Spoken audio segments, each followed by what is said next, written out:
আসসালামু আলাইকুম আপনাদের সবাইকে। আপনারা কেমন আছেন? আজকে খুবই গুরুত্বপূর্ণ একটা প্রশ্ন নিয়ে আপনাদের সামনে হাজির হলাম, যেটা হচ্ছে ফেসবুকের অ্যালগরিদম কিভাবে কাজ করে? ফেসবুকের অ্যালগরিদমটা কিভাবে কাজ করে এই বিষয় নিয়ে আপনাদের সাথে আলোচনা করব। এখন অনেকেই কিন্তু আমরা ফেসবুক পেজে হচ্ছে ভিডিও আপলোড দেই। তাদের ভিডিওগুলো লড়ে না, রেসে ওঠে না, তাদের ভিডিও ভিউ হয় না। ঠিক আছে? এটা কিন্তু আমি একটা কথা বলছি, এটা কিন্তু আমার নতুন একটা পেজ। এই পেজে যে আপনারা ১ম এ বলবেন যে, "ভাই আপনার ভিউই তো হয় না। আপনার পেজের ভিউ তো হয় না।" এখন বিষয় হচ্ছে ভাই, পেজের ভিউ তো নতুন কোনো পেজেরই ভিউ হবে না। আপনি যত ভালো কনটেন্টই দেন না কেন, ১ম অবস্থায় আপনাদের কনটেন্ট গুলো হচ্ছে ভিউ হবে না। এটাই হচ্ছে ফেসবুকের নিয়ম। আপনি যদি হচ্ছে প্রতিনিয়ত কাজ করেন, প্রতিনিয়ত ধরেন ২-৩ টা করে রিল আপলোড করলেন, প্রতিনিয়ত ২-৩ টা করে রিল আপলোড করলেন, প্রতিনিয়ত বড় ভিডিও আপলোড করলেন, ধরেন ১ টা। ঠিক আছে? তারপর হচ্ছে আপনি ২-৪ দিন পর একটু লাইভে গেলেন। ঠিক আছে? তো আপনি যেই কনটেন্ট নিয়ে কাজ করছেন বা যেই ক্যাটেগরিতে কাজ করছেন, ওই ক্যাটেগরিতে ভালো কনটেন্ট মানুষকে উপহার দেওয়ার জন্য আপনি রিসার্চ করবেন। রিসার্চ করে খুব সুন্দর করে ভিডিও বানাবেন। আপনার ভিডিওর কোয়ালিটিটা ভালো হতে হবে। আপনার ভিডিওর ভিতরে যেই অডিও আপনি দিচ্ছেন, ওই অডিও কোয়ালিটিটাও কিন্তু আপনাকে ভালো হতে হবে। তারপরে আরেকটা জিনিস আমি একটু পরে বলব। তো অডিও কোয়ালিটিটা ভালো হতে হবে, ভিডিও কোয়ালিটিটা ভালো হতে হবে। তারপর ভিডিওর যে থিমটা সেটা ভালো হতে হবে। আপনি যেই ক্যাটেগরিতে কনটেন্ট ক্রিয়েশন করছেন, ওই ক্যাটেগরিতে কনটেন্ট গুলো হচ্ছে যেগুলো হচ্ছে মোটামুটি ভাইরাল হয়, ওই ধরনের কনটেন্ট আপনাকে জেনারেট করতে হবে।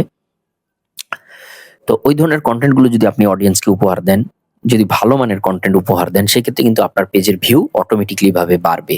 পেজের এনগেজমেন্ট বাড়বে, ফলোয়ার বাড়বে। আর আপনি এর পাশাপাশি কি প্রতিনিয়তই এক্টিভিটিস করতে হবে ফেসবুক পেজে। তো ফেসবুক পেজে যে আমরা কাজ করি, ভিডিও আপলোড করি, এটাও কিন্তু একটা জব।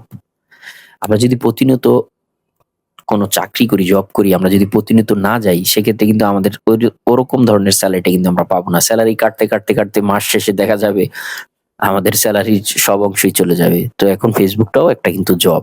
তো ফেসবুকটা যদি একটা জব হয়, যদি জব ধরেন, সেক্ষেত্রে আপনাদের করতে হবে প্রতিনিয়ত কাজ করতে হবে।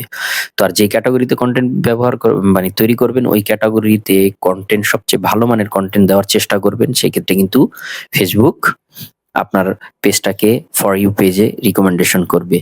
আর হচ্ছে ফেসবুকের অ্যালগরিদমটা ঠিক এভাবেই কাজ করে। এখানে অন্য কিছু বলার কোনো কারণ নেই। ফেসবুকের অ্যালগরিদমটার মানেই হচ্ছে এটা। আপনি প্রতিনিয়ত কাজ করে যাবেন ফেসবুকে, প্রতিনিয়ত রেগুলার ফেসবুকে কাজ করে যাবেন। প্রতিনিয়ত পোস্ট করবেন, ভিডিও পোস্ট করবেন, রিল আপলোড করবেন, লাইভ করবেন। আপনি যেই ধরনের কনটেন্ট ফেসবুক পেজে আপলোড করেন, ওই ক্যাটেগরিতে বিভিন্ন সুন্দর হচ্ছে আপনি ভালো মানের কনটেন্ট আপলোড করবেন। এটাই হচ্ছে ফেসবুকের মেইন থিম।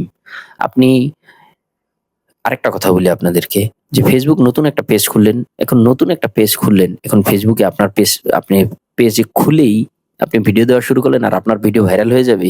এতই সহজ, এতই সহজ না।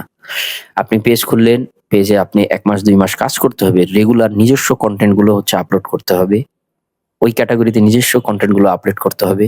প্রতিনিয়ত কাজ করে যাবেন। আস্তে তখন ফেসবুক এর রবট বুঝবে না এটা হচ্ছে নাছোড়বান্দা। ও প্রতিনিয়ত কাজ করবে। তো তখন ফেসবুকের অ্যালগরিদম আপনার পেজটাকে ফর ইউ পেজে দিয়ে দিবে, রিকমেন্ডেশন পেজে দিয়ে দিবে। কারণ হচ্ছে আপনি প্রতিনিয়ত কাজ করছেন। আপনি প্রতিনিয়ত রেগুলার কনটেন্ট আপলোড করছেন। আবার আপনার একটা জিনিস মাথায় রাখতে হবে যে, যেই ক্যাটেগরিতে কনটেন্ট আপলোড করবেন, ওই ক্যাটেগরির ভালো মানের কনটেন্ট দেওয়ার চেষ্টা করবেন। অডিও কোয়ালিটিটা যেন একটু ভালো হয়। ভিডিও কোয়ালিটিটা একটু যেন ভালো হয়। তো এই জিনিসগুলো মেনে চললে ফেসবুকের অ্যালগরিদমের সাথে আপনিও আগাতে পারবেন।